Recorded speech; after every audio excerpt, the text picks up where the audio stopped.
Apabila anak manusia bersemayam di tahta kemuliaannya, apa? Kamu yang telah mengikut aku akan duduk juga di atas 12 tahta untuk menghakimi ke-12 suku Israel. Jadi kalau bersungguh-sungguh nanti juga dekat dengan Tuhan, bahkan sama-sama memiliki tahta, kursi yang mulia, saudara-saudaraku, ya. Itu sebabnya kita harus ada kesungguh-sungguhan, saudara.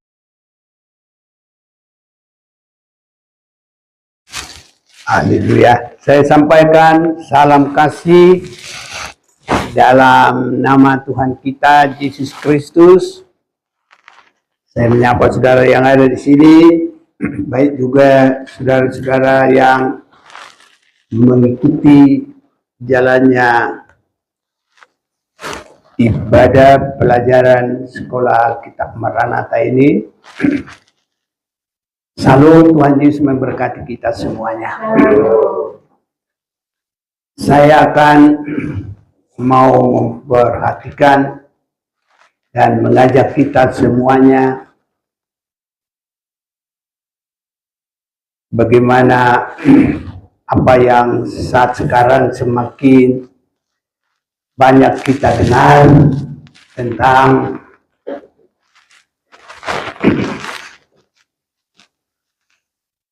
pelajaran-pelajaran yang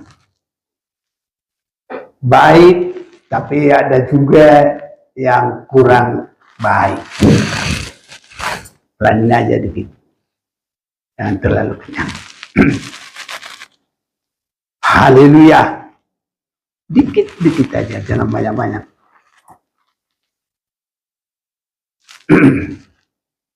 Saya mau mengajak kita baca firman Tuhan dalam Ezra pasal yang ketiga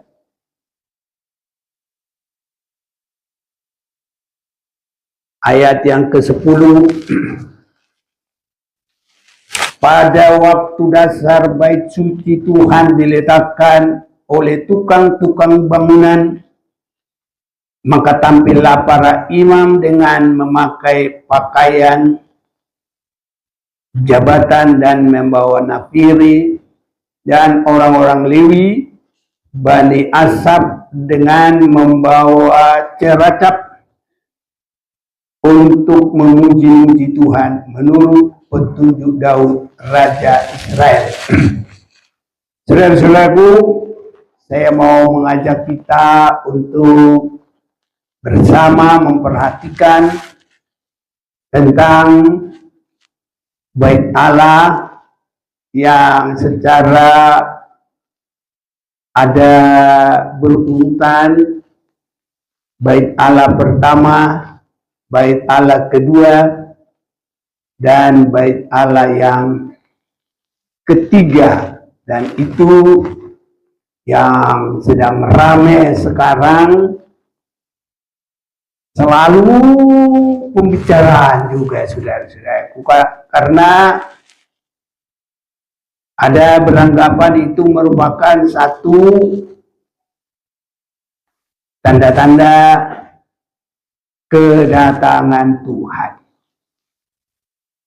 Dari kebenaran firman Tuhan, kita akan memperhatikan dari hal bait Allah ini. Memang pertama sekali bait Allah itu adalah kerinduan dari Raja Daud, rindu membangun bait Allah. Tetapi Tuhan berkata kepada Raja Daud, engkau tidak akan membangun rumah Allah bagiku karena engkau sudah banyak berperang. Jadi anak mula nanti yang akan mendirikan bait Allah, itulah Salomo. Nah, asal kata ini Shalom itu damai. Jadi bait Allah itu adalah dalam hubungan dengan damai. Ini saudaraku, ya, bait Allah itu ada di dalam hubungan dengan damai. Jadi bait Allah yang pertama sekali itulah yang dibangun oleh Raja Salomo sekitar tahun 959 sebelum Masehi. Itulah bait Allah yang dibangun oleh Raja Salomo di Gunung Moria. Dan ini juga ada kaitannya dengan Abraham mempersembahkan yang dikasihinya anaknya satu-satunya pada saat itu adalah Ishak di Gunung Moria.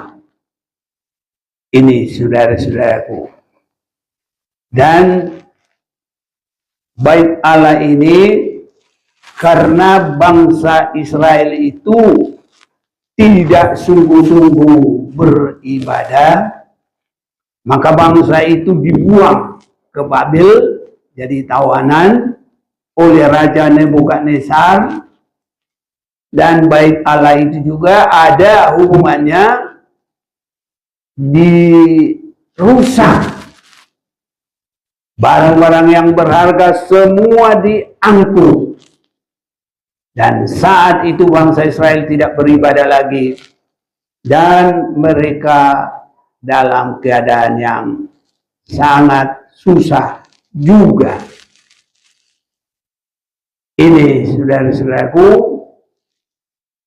Tetapi masih ada tetap orang yang mau bersungguh-sungguh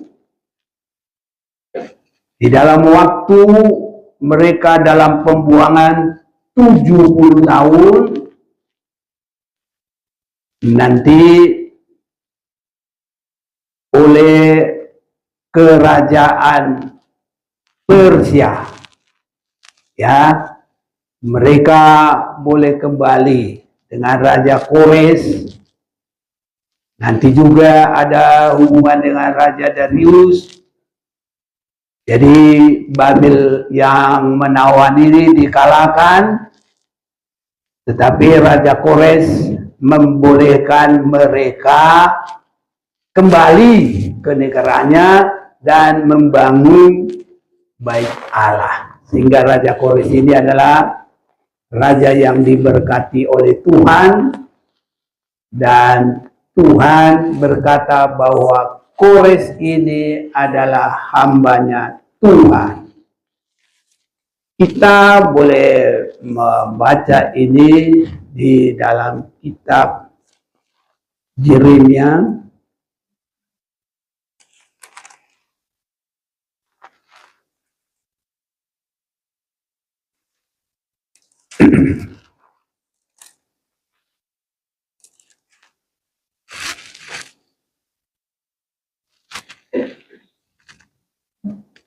Siapa yang masih ingat, kita sudah baca itu 45 ya.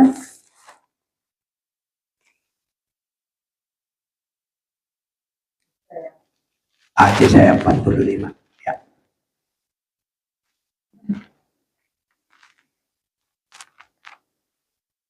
Oke, siapa yang sudah dapat boleh tolong pembacanya. Ayat 1. Inilah firman Tuhan, inilah firmanku kepada orang yang kurapi, kepada Kores yang tangan kanannya kupegang, supaya aku menundukkan bangsa-bangsa di depannya, dan melucuti raja-raja, supaya aku membuka pintu-pintu di depannya, dan supaya pintu-pintu gerbang tidak tinggal tertutup. Ini adalah satu yang mendapat anugerah dan berkat Tuhan. Karena bangsa pilihan itu, bangsa Israel, mereka tidak bersungguh-sungguh, maka yang tadinya bukan pilihan, yaitu Raja Persia, Parsi, Raja Kores, dia menjadi pemenang mengalahkan Nebukadnezar, Raja Babil. Ya, jadi Raja Kores ini menguasai Babil sekitarnya dengan banyak daerah, saudara-saudara, ya. Itu sebabnya kita ini, supaya kita kalau sudah menerima anugerah Tuhan, kita sudah percaya, kita sudah tahu Tuhan, kita harus bersungguh-sungguh dan teguh di dalamnya. Teguh di dalamnya. Jadi bangsa Israel, mereka tidak teguh dalam Tuhan, tidak bersungguh-sungguh di dalam Tuhan, sehingga sampai bait Allah, mulai dari raja-rajanya semua boleh ditawan, ada yang terbunuh, ada yang ditawan, dan bait Allah juga dirusak. Ini saudara-saudaraku, Tuhan tidak akan gagal dalam rencananya, tetapi Dia akan selalu memilih yang terbaik. Itu sebabnya kalau kekristenan yang diberkati Tuhan harus terus berusaha yang terbaik. Ini saudaraku, harus yang paling baik. Di dalam Tuhan selalu mencari yang terbaik. Ini, kalau dalam perlombaan harus nomor 1, number 1, harus itu, saudara-saudaraku. Memang kalau saya perhatikan, ada 3 tingkat yang masih mendapat kesempatan berkat. Ibarat kita menanam ya benih, taruhlah padi lah ya. Ada yang nomor 3, itu lebih sedikit. Jadi dalam firman Tuhan disebut berbuat 30, ada 60, tapi ada yang 100. Saudara-saudaraku, ini nanti kalau di hadapan Tuhan, ada yang dekat dengan tahta, ada yang rapat dengan tahtanya Tuhan, ada yang jauh. Sudah barang tentu, saudara-saudaraku, mana yang terbaik, itulah yang dekat dengan Tuhan. Apalagi kalau kita mau memperhatikan dalam Wahyu pasal yang ke-19, di situ ada persekutuan dengan Tuhan, disebut dengan pesta. Dan pesta itu adalah pesta nikah anak domba Allah. Dan Yesus Kristus juga sebagai anak domba Allah, itulah mempelai laki-laki surga. Wahyu 19 ayat 7, marilah kita bersukacita dan bersorak-sorai dan memuliakan Dia, karena hari perkawinan anak domba telah tiba dan pengantinnya telah siap sedia, dan kepadanya dikaruniakan supaya memakai kain linen halus yang berkilau-kilauan dan yang penuh, yang putih bersih. Linen halus itu adalah perbuatan-perbuatan yang benar dari orang-orang kudus. Lalu ia berkata kepadaku, tuliskanlah berbahagialah mereka yang diundang ke perjamuan kawin anak domba. Katanya lagi kepadaku, perkataan ini adalah benar, perkataan-perkataan dari Allah. Saudaraku, kita sudah lihat di sini ada satu pesta, dan pesta itu adalah pesta dari pernikahan anak domba Allah. Itu adalah Yesus Kristus, anak domba Allah. Kalau kita boleh sekarang ini membayangkan satu pesta, kalau Yesus disebut adalah mempelai laki-laki itu, jadi saudara sudah boleh ya membayangkan siapa yang paling dekat kepadanya. Kalau anak domba Allah itu duduk dalam satu kursi yang bagus, yang paling dekat dengan dia di kursi yang bagus pula siapa? Amin. Ya. Jadi mempelai itulah yang terbaik. Inilah yang kita rindukan dalam kekristenan kita ini, tidak hanya Kristen-Kristen begitu saja. Kalau para murid-murid Tuhan, kerelaannya itu memberikan seluruh hidupnya, mengutamakan Tuhan yang nomor satu.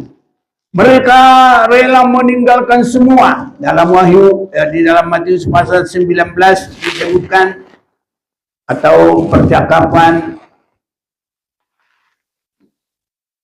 kita baca juga biar semuanya dengan baik.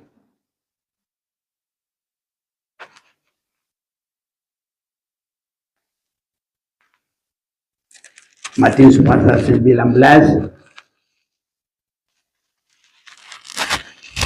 ayat 27.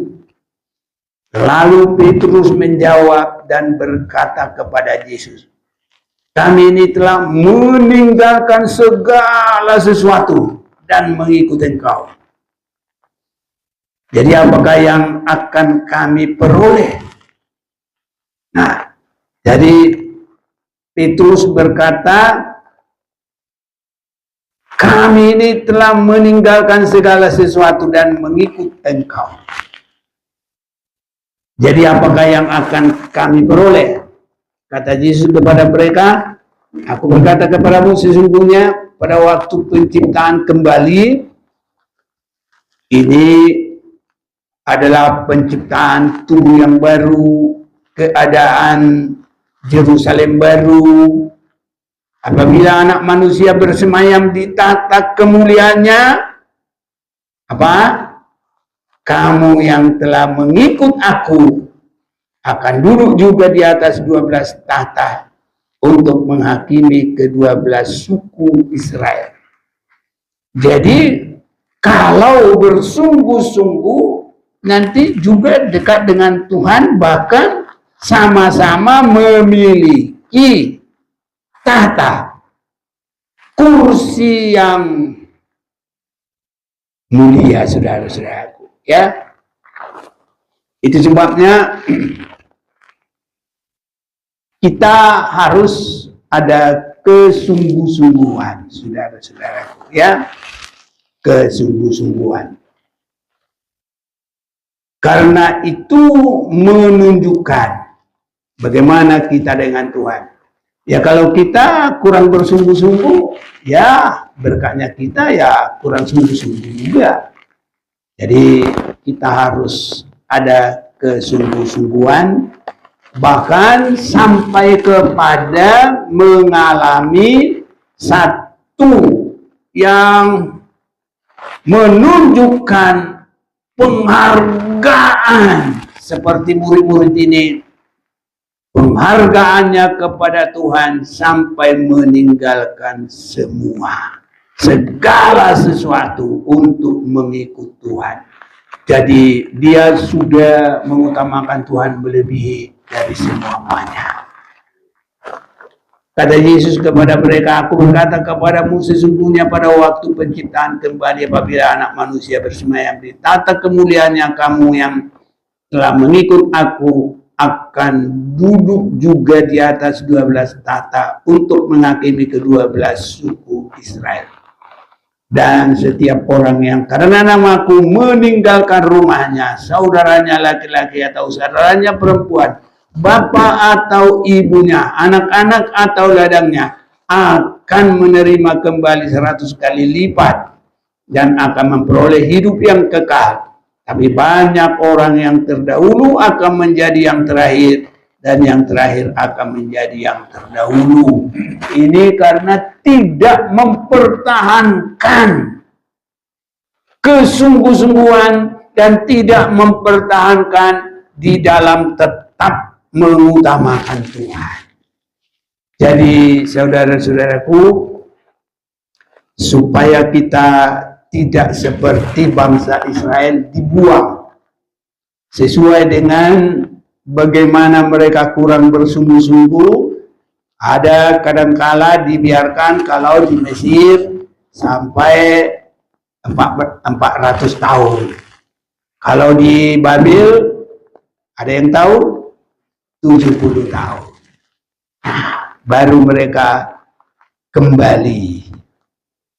Dan saudara-saudaraku, dalam mereka kembali itu, yang pertama kembali itu harus untuk membangun rumah Tuhan, persekutuan dengan Tuhan, hubungan dengan Tuhan, kasih kepada Tuhan, penyembahan kepada Tuhan, itu yang harus diutamakan. Itu sebabnya kalau kita membaca kitab Esra ini, permulaan orang Israel boleh kembali dari pembuangan. Saya mau ajak kita baca Esra pasal 1. Pada tahun pertama zaman Kores, raja negeri Persia, Tuhan menggerakkan hati Kores, raja Persia itu untuk menggenapkan firman yang diucapkan oleh Yeremia, sehingga disiarkan di seluruh kerajaan Kores secara lisan dan tulisan pengumuman ini. Beginilah perintah Kores raja Persia, segala kerajaan di bumi telah dikaruniakan kepada oleh Tuhan Allah mereka, Allah semesta langit. Dia menugaskan aku untuk mendirikan rumah baginya di Yerusalem yang terletak di Yehuda. Siapa di antara kamu termasuk umatnya, Allahnya menyertainya, biarlah ia berangkat pulang ke Yerusalem yang terletak di Yehuda dan mendirikan rumah Tuhan Allah Israel, yakni Allah yang diam di Yerusalem.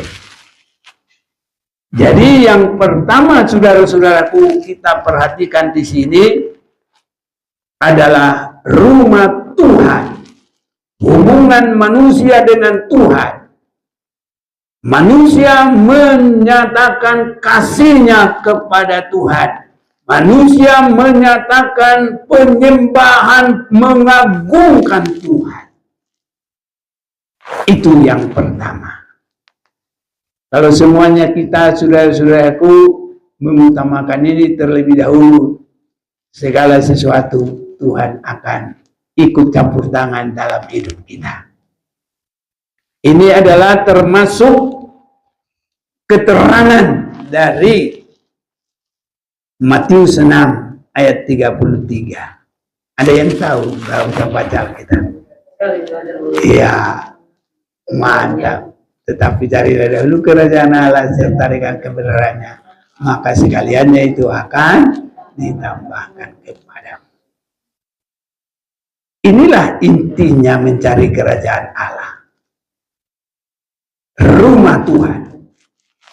di mana di situ umatnya bersekutu dengan Tuhan, umatnya memuliakan Tuhan, umatnya mengadakan perbaikan hidup, umatnya menyembah, umatnya mengadakan pengagungan yang setinggi-tingginya kepada Tuhan. Jadi di dalam bangsa Israel terbuang ini, saudara-saudaraku. Itu sebabnya bait Allah dibangun. Daud yang merasakan bagaimana hidup dalam segala anugerah dan berkat Tuhan, dia begitu rindu untuk membangun bait Allah. Tapi karena dia sudah mengadakan peperangan yang banyak, karena dalam syarat dari bait Allah itu dalam kaitannya dengan damai, saudaraku. Sebabnya kita ini, apalagi nanti dalam Yesus, damai yang sungguh-sungguh, tidak asal damai dalam cara benar di dunia ini. Di dunia ini boleh kita berdamai kalau barang kita diambil, tuntut sampai dapat, ya dibayar. Tapi kalau damai dalam bait Allah yang sesungguhnya, kalaupun nanti kita disakiti, tak boleh balas, saudaraku. Ya, ini nanti ke sana. Kalau baju kita diambil, jas kita juga boleh kita serahkan. Itu kalau damai di dalam Yesus Kristus, dalam bait Allah yang sesungguhnya. Daud saja, saudaraku, tidak salah dia waktu mempertahankan dan perang. Tapi kalau untuk bangun bait Allah, dia pun sudah nggak boleh, saudaraku.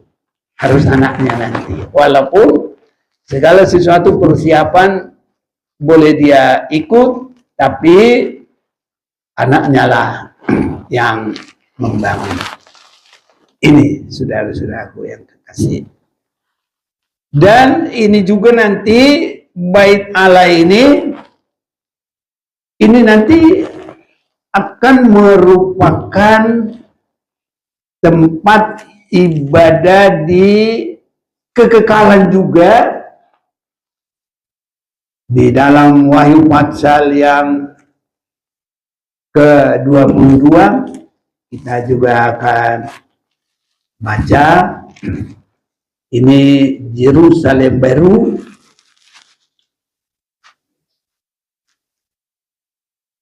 Ayat yang ketiga, maka tidak akan ada lagi laknat. Tahta Allah dan tahta anak domba akan ada di dalamnya, dan hamba-hambanya akan beribadah kepadanya. Ini adalah juga merupakan suasana bait Allah yang ada di dalam kekekalan. Jadi kita di sana beribadah, saudaraku, ya. Suasana di bait Allah beribadah, menyembah Tuhan, mengasihi Tuhan. Itu sebabnya orang Israel yang terbuang 70 tahun, yang kembali itu supaya mendirikan rumah Tuhan. Mulai dari Raja Kores, dia untuk membangun, dan juga bangsa Israel, dia juga mereka harus ikut membangun. Itulah yang boleh pulang, saudara-saudara, ya. Siapa di antara kamu termasuk umat Allah, termasuk umatnya, Allahnya menyertainya, biarlah ia berangkat pulang ke Yerusalem yang terletak di Yehuda dan mendirikan rumah Tuhan Allah Israel yakni Allah yang diam di Yerusalem. Ini saudara-saudaraku. Jadi mulailah pembangunan bait Allah yang kedua, karena yang pertama yang dibangun oleh Raja Salomo sudah dihancurkan oleh Raja Nebukadnezar. Dan Raja Persia ini, raja yang kita sudah baca tadi, Raja Kores, Tuhan berkati dia karena di dalam dia Tuhan lihat bisa dipakai. Walaupun mereka bukan orang Israel, tapi Tuhan tahu ada yang bisa dipakai dari dia. Ada yang baik di dalam dia. Tuhan berikan dia kemenangan untuk mengalahkan raja dari Babel itu. Dan Raja Babel itu, kerajaan Babel dikalahkan. Dan Raja Kores ini boleh menguasai. Tadi kita sudah dengar. Begitu lebar kerajaan di bumi telah dikaruniakan kepadaku oleh Tuhan. Ini saudara-saudara. Sebabnya kita untuk siap diberkati Tuhan selalu merindukan hal yang boleh menyenangkan Tuhan. Siapapun kita ini, yang muda, yang tua, ya. Kalau ada orang mau tinggi pangkatnya boleh, tapi jangan hanya supaya senang, supaya kaya, tapi katakanlah supaya saya dari situ memuliakan Tuhan, supaya dengan kalau ada pangkat untuk kemuliaan Tuhan, kalau ada kekayaan untuk kemuliaan Tuhan, apa saja untuk kemuliaan Tuhan. Tuhan lihat dalam kita ada sesuatu yang baik, Tuhan pasti lebih memberkati dengan luar biasa. Seperti Raja Kores ini, bukan siapa-siapa. Ini saudara-saudara, tapi Tuhan pilih dia. Cara Tuhan sampai nanti dia akan datang menyelesaikan bumi ini tetap sama. Itu sebabnya rindukanlah untuk mengasihi Tuhan dengan sungguh. Jangan ada yang lain-lain. Kalau bagiku sekarang, saudaraku, ya bukan karena saya sudah tua, tidak. Saya dari tahun 65 juga sudah mengambil kesimpulan mau mengasihi Tuhan.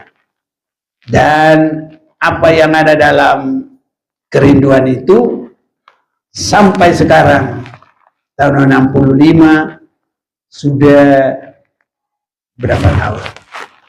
Udah hampir 60 tahunnya. Ini sudah 59 ya. Nah, inilah sudah. Puji Tuhan, Tuhan selalu kuatkan. Apalagi sekarang, ya mau apa lagi, tidak ada lagi yang lain-lain. Adapun apa ini tenaga kita, makan aja pun dikasih yang enak-enak semua, berapa lagi lah yang mau dimakan, tinggal cuma dikit.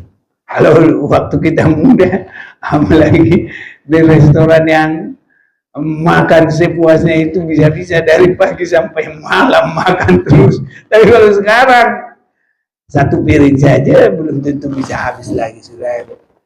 Tapi hati yang selalu ingin untuk berbuat baik, untuk menyenangkan Tuhan, itu tidak akan habis-habis. Ini saudara, ya. Jadi pembangunan bait yang kedua tadi kita sudah baca, itulah mulai kembali daripada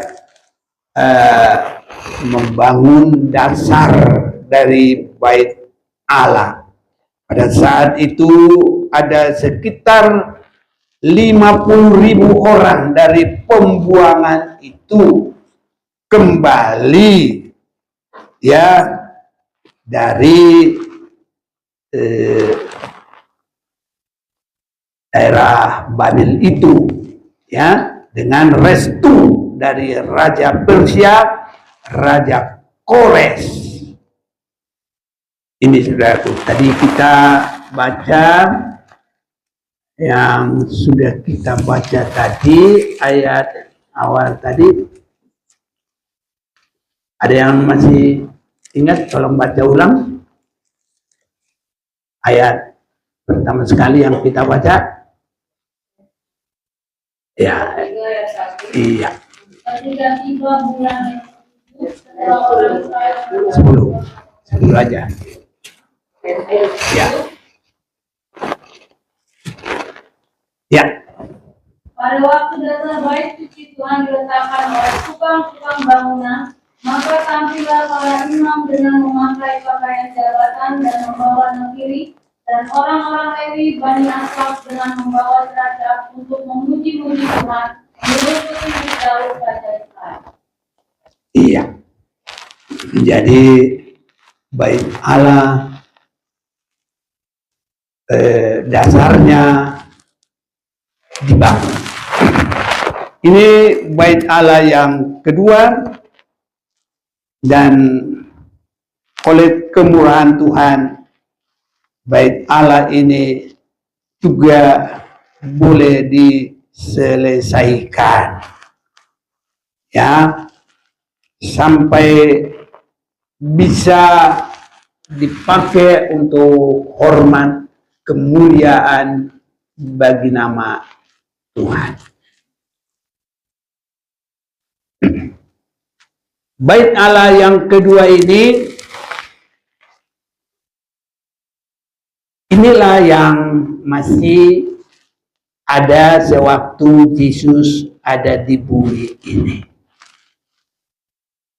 Dan Yesus bernubuat, nanti apapun yang kamu lihat ini,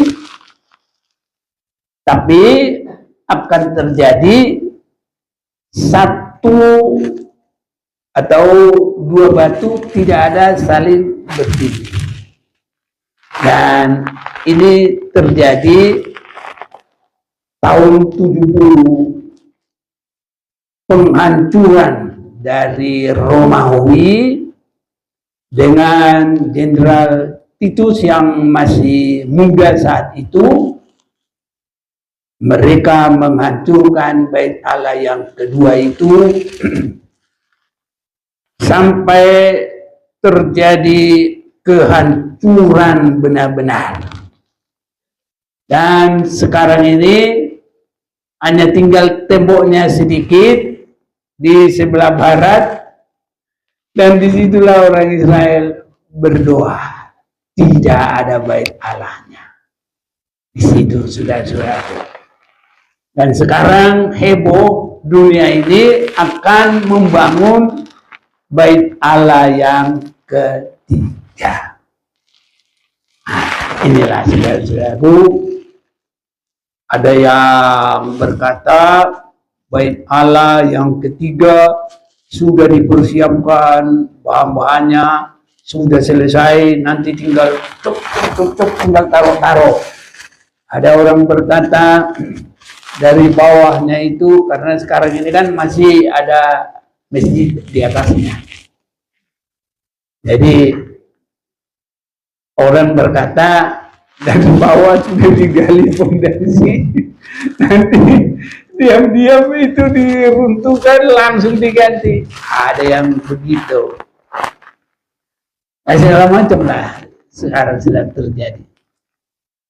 Tapi saya lihat dalam Alkitab, menurut pandangan dunia ada bait Allah yang ketiga, itu bangunan fisik.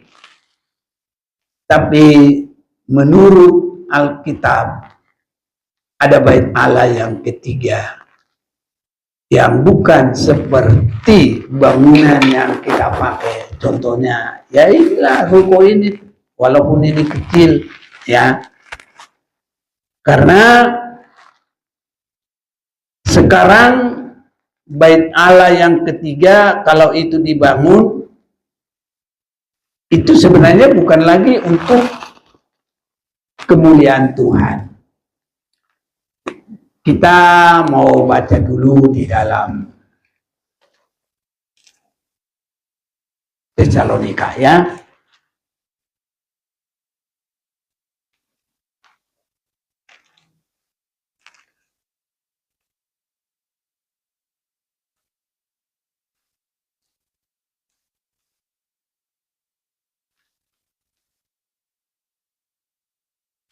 Dua Tesalonika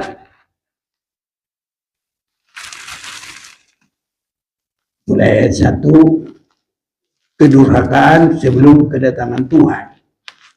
Tentang kedatangan Tuhan kita Yesus Kristus dan terhimpunnya kita dengan Dia, kami minta kepadamu saudara-saudara, supaya kamu jangan lekas bingung dan gelisah, baik oleh ilham roh maupun oleh pemberitaan atau surat yang dikatakan dari kami seolah-olah hari Tuhan telah tiba.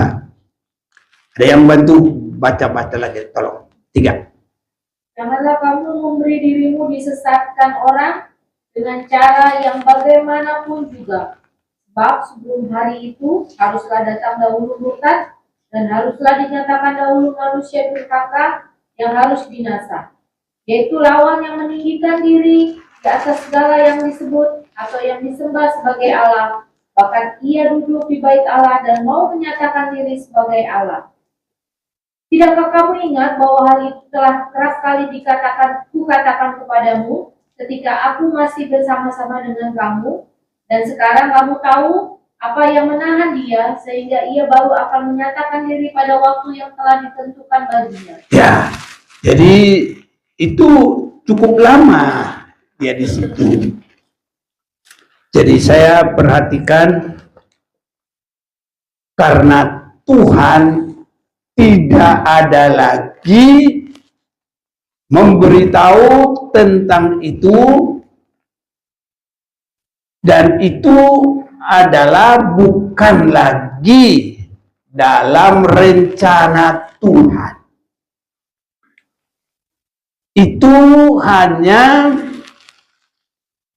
nanti justru untuk penggenapan dari kesombongan dari si jahat itu, antikris.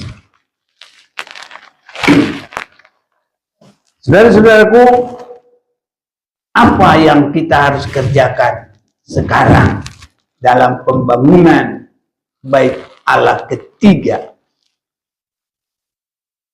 Dulu saya koresponden dengan Maurice Rulo, dan ya begitulah, ada aku masuk di webnya dia. Nah, jadi yang dia tekankan ke kita harus bangun bait Allah ketiga yang sekarang lagi ramai itu. Baru dikasih amplop, kamu mau ngisi berapa donasi untuk pembangunan bait Allah ketiga? Ada $50, ada $100, ada lebih dari itu. Nah, itu. Tapi saya dapat pengertian dari Tuhan. Sebenarnya bait Allah yang ketiga yang harus kita perhatikan bukan bait Allah secara fisik, karena yang secara fisik itu adalah nanti untuk didiami oleh antikris.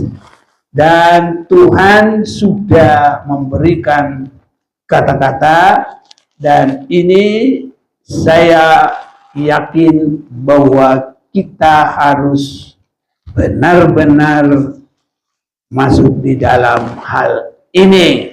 Di dalam Kisah Rasul pasal yang ke-7, saya mau ajak kita baca ini.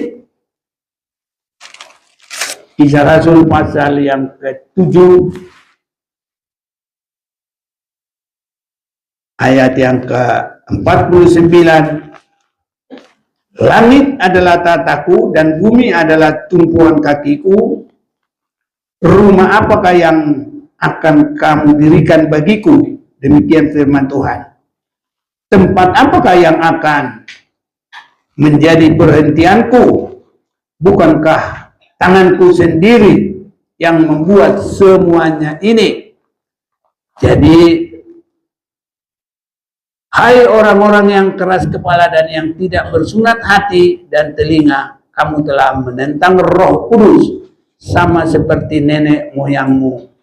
Demikian juga kamu. Jadi bait Allah ketiga bukan secara fisik tapi secara rohani. Ini yang harus dibangun. Ini Kisah Rasul pasal 7. Jadi yang mana? Satu hal yang sering kita sudah dengar, cuma mungkin kaitannya sering kepada hal yang lain. Ayo, ada yang dapat 1 Korintus 3 ayat 16. Coba. Korintus 3 ayat 16. Tidak tahukah kamu bahwa kamu adalah bait Allah dan bahwa Roh Allah diam di dalam kamu? Ya. Jadi sebenarnya ini yang bait Allah yang ketiga. Pertama dibangun Salomo, kedua kembali lagi nanti Zerubabel. Ya, nanti sempat terbengkalai, nanti adalah lagi Hagai, Zakaria, itu untuk pembangunan bait Allah kedua. Jadi yang pulang pertama 50.000 itu masih agak terbengkalai karena banyak yang nantangin. Jadi sempat berhenti. Makanya dalam rombongan yang kedua ada 1.800 dipimpin oleh Ezra. Ya. Dengan prakarsa dari juga Hagai dan Zakaria. Makanya itu semua ada hubungannya. Pembangunan bait Allah yang kedua. Tetapi kita sudah dengar bukan lagi yang ketiga, nanti bukan lagi untuk kemuliaan Tuhan, tapi justru untuk kemuliaan antikris. Jadi apa yang dikatakan Tuhan ini sudah harus diperhatikan oleh semua. Suratan Yohanes pasal yang kedua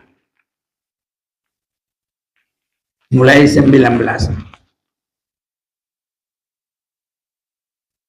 Jawab Yesus kepada mereka, rombak bait Allah ini dan dalam 3 hari aku akan mendirikannya kembali. Ini bait Allah yang pada saat itu adalah bait Allah yang kedua tadi. Ini. Lalu kata orang Yahudi kepadanya, 46 tahun orang mendirikan bait Allah ini, dan engkau dapat membangun dalam 3 hari. Tetapi yang dimaksudkannya dengan bait Allah, tolong bantu. Tapi yang dimaksudkannya dengan bait Allah ialah tubuhnya sendiri. Ya, jadi tubuhnya sendiri. Jadi kita dengar di sini jawab Yesus kepada mereka, rombak bait Allah ini dan dalam 3 hari aku mendirikannya kembali. Maksudnya yang mana ini? Ini nggak pernah terjadi kalau secara fisik. Tetapi yang dimaksud tubuhnya sendiri adalah di dalam Efesus 2 mulai 19. Ayo, ada bantu baca. Efesus 2 mulai ayat 19. Demikianlah kamu bukan lagi orang asing dan pendatang, melainkan kawan keluarga dari orang-orang kudus dan anggota-anggota keluarga Allah yang dibangun di atas dasar para rasul dan para nabi dengan Kristus Yesus sebagai batu penjuru. Di dalam Dia tumbuh seluruh bangunan rapi tersusun menjadi bait Allah yang kudus di dalam Tuhan. Di dalam Dia kamu juga turut dibangunkan menjadi tempat kediaman Allah di dalam Roh. Ya. Jadi bait Allah ketiga ada secara fisik, tapi yang harus kita bangun adalah mengikut Yesus. Yang lama ya lupa, bukan itu. Yesus sebagai batu penjuru itu karena kematian, kebangkitannya, dan Dia naik ke surga, dimuliakan. Itu pondasi bait Allah secara rohani. Itulah orang-orang yang mengalami dalam Kisah Rasul 2 mulai ayat yang ke-37-38. Orang-orang yang percaya kepada Yesus dalam kematiannya, penebusan dosa, dan orang-orang yang mau bertobat menyesali kehidupan lama, menyesali dosa-dosanya, dan yang mau semakin hari lebih hari dibarui. Inilah kekristenan dan inilah yang harus terjadi bagi kita, dan inilah bait Allah ketiga. Bait Allah ketiga untuk fisik, untuk kemuliaan setan. Nanti antikris akan ingin disembah di sana. Tapi kalau kita, roh Allah di dalam kita, kita semua akan memuliakan Tuhan. Bahkan kita nanti akan bertemu dengan Yesus. Dan kita akan bersama-sama dengan Dia. Kita bersama dengan Yesus naik dari bumi ini ke Yerusalem baru. Allah sendiri turun dari surga. Wahyu pasal 21. Silakan baca, saudaraku. Wahyu 21 ayat 1 sampai 3. Wahyu 21 mulai ayat 1. Langit yang baru dan bumi yang baru. Lalu aku melihat langit yang baru dan bumi yang baru, sebab langit yang pertama dan bumi yang pertama telah berlalu, dan laut pun tidak ada lagi. Dan aku melihat kota yang kudus, Yerusalem yang baru, turun dari surga, dari Allah yang berhias bagaikan pengantin perempuan yang berdandan untuk suaminya. Lalu aku mendengar suara yang nyaring dari tahta itu berkata, lihatlah, kemah Allah ada di tengah-tengah manusia, dan Ia akan diam bersama-sama dengan mereka. Mereka akan menjadi umatnya, dan Ia akan menjadi Allah mereka. Ya, jadi ini juga bait Allah juga ini, cuma di situ disebut kemah Allah. Ini saudara-saudaraku. Jadi yang boleh masuk ke sana adalah yang dibangun di atas korban Yesus Kristus. Sebabnya kamu adalah rumah Allah, karena roh Allah di dalam kamu. Dan ke Yerusalem baru kita sudah selalu mendengar Wahyu 21 ayat 8. Boleh tolong? Wahyu 21 ayat 8. Tetapi orang-orang penakut, orang-orang yang tidak percaya, orang-orang keji, orang-orang pembunuh, orang-orang sundal, tukang-tukang sihir, penyembah-penyembah berhala, dan semua pendusta, mereka akan mendapat bagian mereka di dalam lautan yang menyala-nyala oleh api dan belerang. Inilah kematian yang kedua. Ayat 27. Ayat 27. Tetapi tidak akan masuk ke dalamnya sesuatu yang najis atau orang yang melakukan kekejian atau dusta, tetapi hanya mereka yang namanya tertulis di dalam kitab kehidupan anak domba itu. 22 ayat 15. Wahyu 22 ayat 15.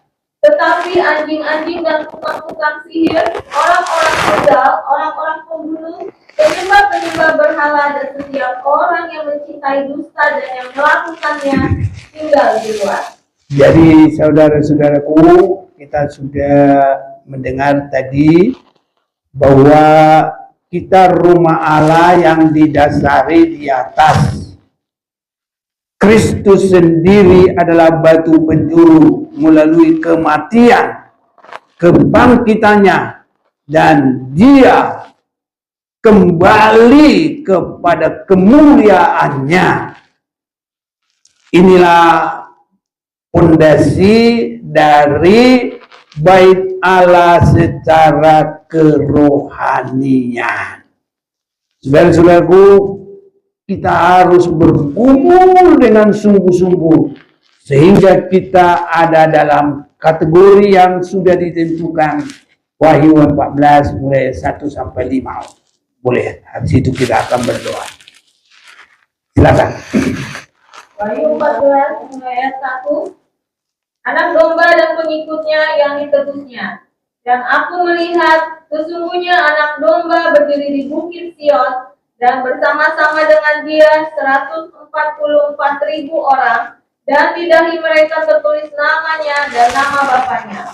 Dan aku mendengar suatu suara dari langit bagaikan risau air bah, dan bagaikan deru gunung yang dahsyat. Dan suara yang kudengar itu seperti bunyi pemain-pemain kecapi yang memetik kecapinya. Mereka menyanyikan suatu nyanyian baru di hadapan tahta dan di depan keempat makhluk dan tua-tua itu. Dan tidak seorang pun yang dapat mempelajari nyanyian itu selain daripada 144.000 orang yang telah ditebus dari bumi itu. Mereka adalah orang-orang yang tidak mencemarkan dirinya dengan perempuan-perempuan, karena mereka murni sama seperti perawan. Mereka adalah orang-orang yang mengikuti anak domba itu kemana saja ia pergi. Mereka ditebus dari antara manusia sebagai korban-korban sulung bagi Allah dan bagi anak domba itu. Dan di dalam mulut mereka tidak terdapat dusta, mereka tidak bercela. Inilah saudara-saudaraku yang menjadi sasaran tujuan kita. Jadi yang ditebus oleh anak domba itu adalah setelah Yesus menjadi manusia. Jadi ini adalah hasil dari perjanjian baru. Nah, karena perjanjian baru diawali dengan Yohanes 1 ayat 29, lihat anak domba Allah yang menghapus dosa dunia. Itu mulai dari kematiannya, kebangkitannya, dan dia dimuliakan. Sejak kebangkitannya, itulah terjadi gereja mula-mula. Dan dijanjikan dipenuhi dengan Roh Kudus. Dan dengan kesungguhannya, hari demi hari dibarui, sampai sempurna, tidak bercacat celah. Itu sebabnya kita mau periksa hidup kita. Apapun yang tidak berkenan, mumpung ada kesempatan. Kita tidak mengerti selangkah ke depan apa yang terjadi. Tapi biarlah kita berserah. Sucikan, kuduskan hidup ini.